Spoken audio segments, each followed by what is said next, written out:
Hey guys, this video is going to be about, or for the people that have asked, how do I get in better contact with Santa Muerte? She doesn't seem to really be answering me. Um, I've tried and tried, I've prayed, and I don't really seem to be getting anything. Well, I'm not going to tell you how to to to interpret things. You're going to interpret things your own way because they will have this significant feel to them when you receive them. But in a lot of situations, people will swear by dreams. And if you've been trying to contact her and you started having dreams, and in those dreams you're receiving, receiving symbology, and you're receiving messages, literal messages, or for example, you see a reaper figure, and she's standing in a field of flowers. What you want to do is, first and foremost, think about, what do those flowers mean to you? Do they bring happiness and joy? Or you could even associate flowers with death. You can associate flowers with marriage, with celebration. First, decipher what those symbols mean to you. And if you can't seem to come to any kind of fair assessment, then of course Google is your friend, and go online and see what others associate those with. Others associate symbols. You know, um, your mind is a very, very, very powerful receptor. It's a good conduit, and basically, when you're trying to decipher dreams and you're trying to understand any messages she might have sent you, think of your mind as a collection of a collection of symbols, and the person in this case, Santa Muerte, who's trying to speak with you, really only has those symbols to work with. Think of it as like uh, a box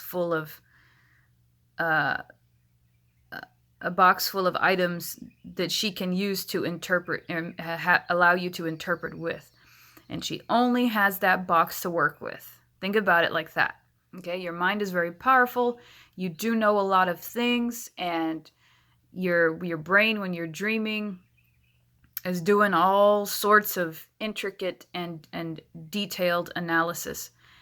So when she's trying to connect with you, she really only has that network to work with. Okay, so that's why it's important, first and foremost, to understand what it means to you.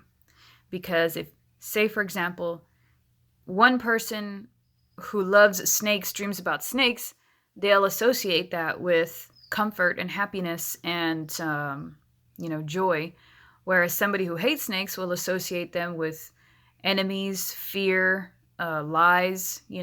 So keep that in mind. Make sure that you understand how it is. If you've had a dream about her or some kind of symbology of her after you've tried to contact her, just keep that in mind, that you, first and foremost, are the person that determines what those potential messages could be before you go and search online.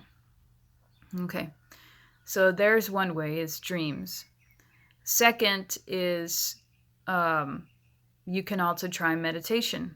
Meditation is very hard for a lot of people because they misunderstand what it's really supposed to be about. And when I say meditation, I don't necessarily mean it in the relaxation sense. I mean it in the divination sense. And meditation actually might be a wrong word, but that's the best word I can come up with.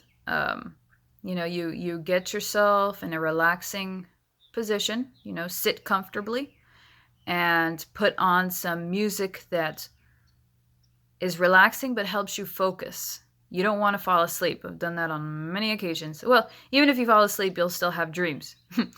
But with this form of meditation, you're basically allowing your mind to connect to that outer body world, basically, that subconscious.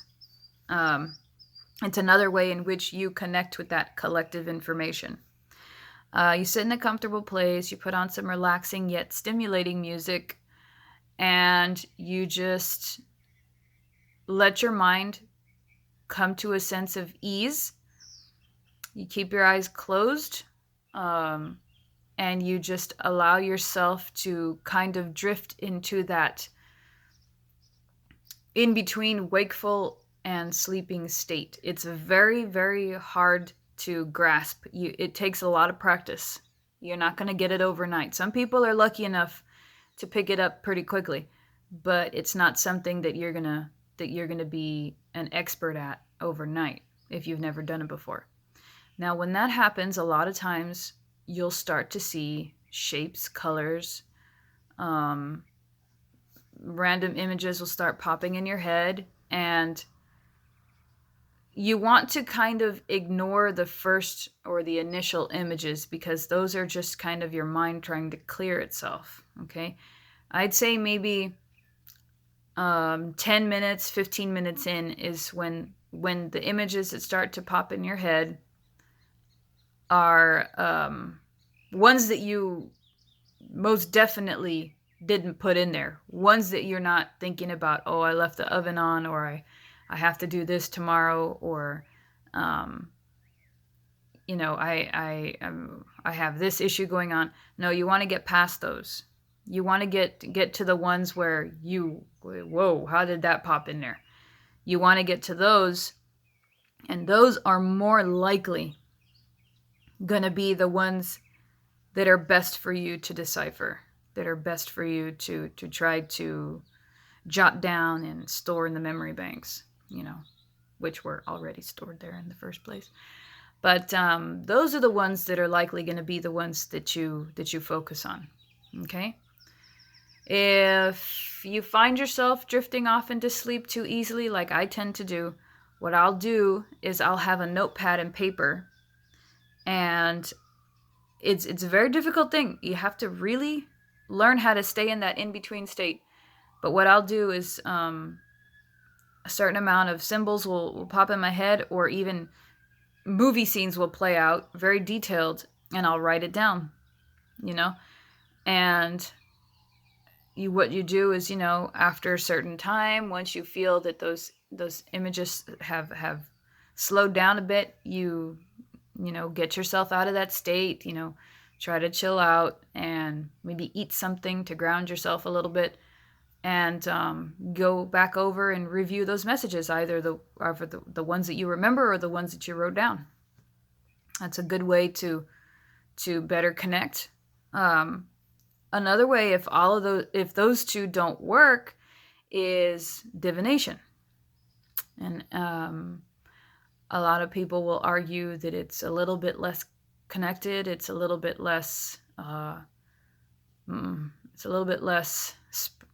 Not really spiritual, but it's a little bit more generic, I guess, is the best word to put on it. But then other people swear by it. See, it's a case-by-case situation. So you can use tarot cards. You can use any form of divination you want, whatever appeals to you. Like, for example, I have tarot cards. I have runes. I have a pendulum. I have these coins that I use specifically with her. You can use anything that appeals to you and that the divinatory system in and out. You know what I mean? And you can get your answers that way. But make sure while you're doing the divination, you're thinking of her. You're really trying to mentally connect with her. You could get yourself in the mood by looking at her picture. You can light some incense that you associate with her. Put on some music that you associate with her. Whatever it is that you have tried to do to better connect on a physical level. So after divination, last and the only thing I can think of after that is connection through somebody else. But I wouldn't necessarily advise that unless you're absolutely desperate.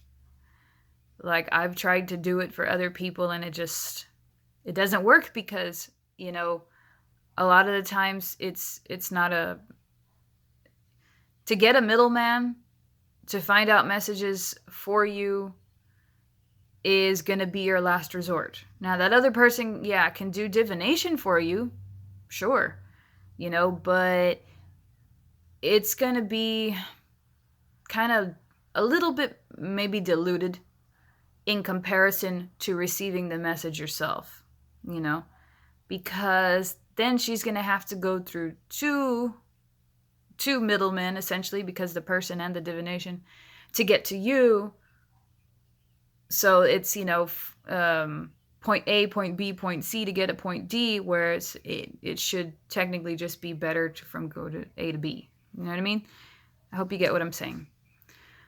But yeah, I would try those and try those consistently, for an extended time period until you get the hang of it, and you'd be surprised with some of the things that you can receive. And sometimes you receive more than just from her. You can receive from your relatives that are deceased. You can receive from other spirits that might want to connect with you, So it really, meditation more specifically, really does open you up, because you're opening up your mind and you're opening up that subconscious to connect with that collective, to connect with the collective spiritual world, and to connect with the collective knowledge base. Some people call it Akashic Records, but I just call it the collective.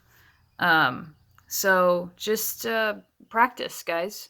Don't get to try. It's hard for me to say this too, but try not to get impatient. These things are hard enough as it is on the other side, let alone going from that side to this side. So we're so used to immediate gratification. We have to be patient when it comes to that world and to that connection. It takes time. Sometimes it takes a half a lifetime, to finally realize that connection is there. We're all born with it. We all have the antenna to talk to them. We all have the radio waves to talk to them, essentially.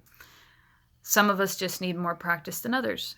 We're all capable, though. So don't get too frustrated with yourself. Don't get angry at her. Don't get angry at the spirits that you're trying to connect with. You have to develop your phone skills, So that's about it for this video, guys. And I hope it helps you. And I'll see you next time.